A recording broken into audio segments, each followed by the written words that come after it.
I am marching for my boyfriend who was murdered before he could even apply to FAMU.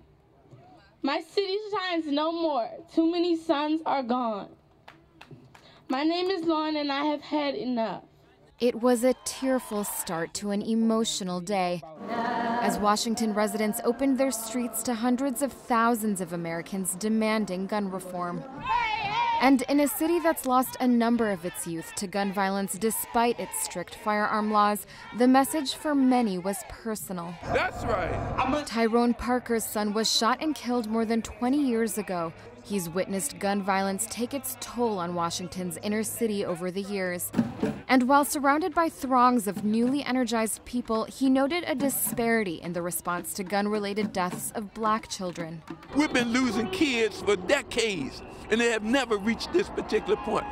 The swarm of attention on gun laws after the Parkland shooting has opened up deep wounds within some communities of color that have suffered disproportionately from gun violence for years and have felt neglected. When they got the attention that they had gotten, we should have got the same attention in return. For groups like Black Lives Matter, protesting is nothing new. The movement was born out of a compulsion to confront shootings of unarmed Black people. Now they're also urging Americans not to forget the overwhelming number of Black victims of gun violence. Black youth are under attack. What do we do to not fight back? And the student organizers from Parkland have been listening. We openly recognize that we are privileged individuals and would not have received as much attention if we weren't for the affluence of our city. Because of that, however, we share the stage today and forever with those who have always stared down the barrel of a gun.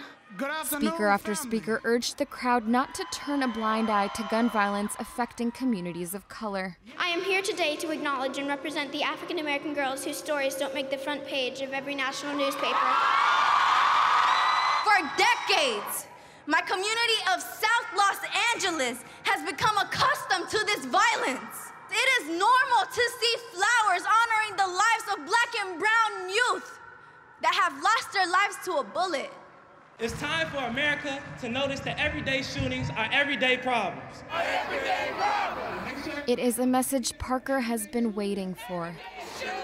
God works in mysterious ways, so we're taking help by any means necessary to be able to build in the bridge. The youth, the students, are really becoming more inclusive of this challenge here. This is our hope. Our hope is truly our youth and our kids that's marching today. That's the common denominator, and to God be the glory. As the cameras turn away, Parker hopes the inclusion on stage reflects a lasting change in the lives of inner city Black and brown youth.